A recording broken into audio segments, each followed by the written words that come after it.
नमस्कार. आज तारीख आहे 30/7/2026.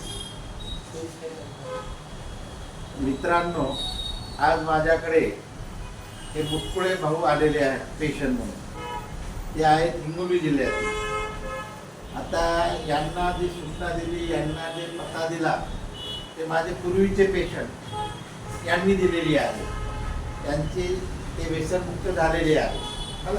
त्यांच्यासोबत आहे त्यांच्या पत्नी परियागबाई, त्यांचे वडील आहेत आणि त्यांचे बंधू पण आहेत.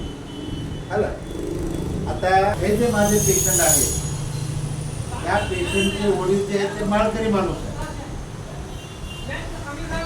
त्यांना कोणती सवय नाही, पण दुर्दैव असं की त्यांचे दोन्ही मुलं दारू पितात.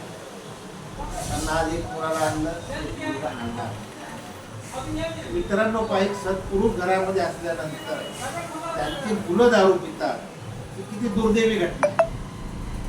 त्यांच्यासोबत परत मुलासोबत काय काय घटना घडल्या दारूमुळं, त्या त्यांच्या वडिलांकडून तुम्ही ऐका अशी माझी विनंती. की वडिलांना बाबा, आमचा मुलगा दारू पीत होता आळंदीला त्या दारू पिल्यामुळं त्याचा पाय मोडला आणि कमीत कमी त्याला 2-4 लाख रुपये लागली त्या दारूमुळं. तरी त्यानं त्या दारू सोडलेली आहे. तिथंच राहतो. बायको कदरली, लेकरं कदरली, पोरगी लग्नात आली, त्याची तरी त्याची काळजी नाही. तो आपलं सोडवलं.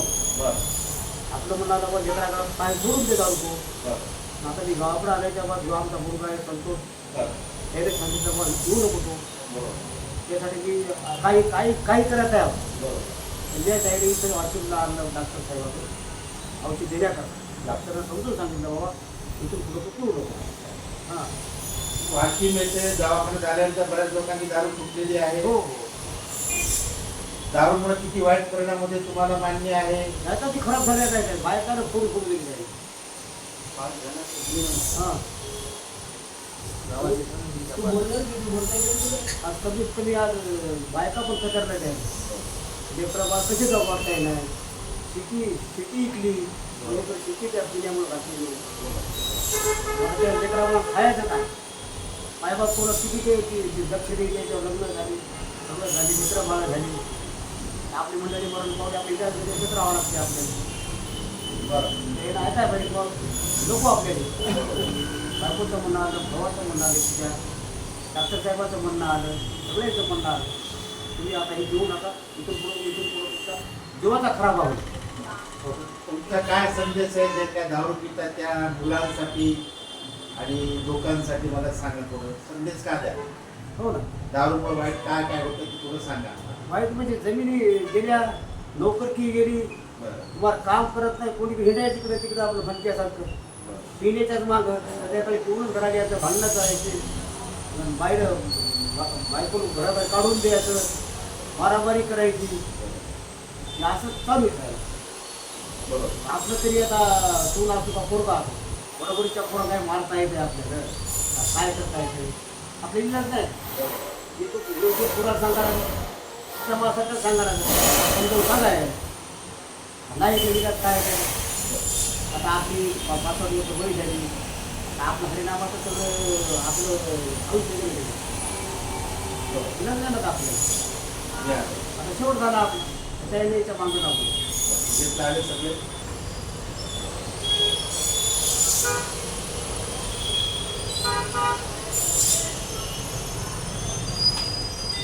कालच मी लोकमत पेपरमध्ये वाचते, घटना घडली की मुलांनी दारू बाई आईला मारलं, आईचा मर्डर केला मुलांनी.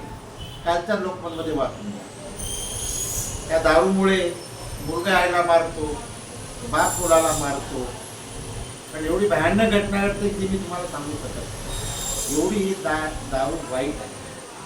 माणसाची जे काही वासना आहे त्या वासनापोटी मनुष्य काही करायला तयार होतो. आपलं घरदार विकतो, बायकोचं सोनं गहाण ठेवतो, बायकोला मारतो, बायकोचं मर्डर करतो, मुलीला मारतो. अशा बऱ्याच घटना तुम्ही या समाजामध्ये घडत आहे.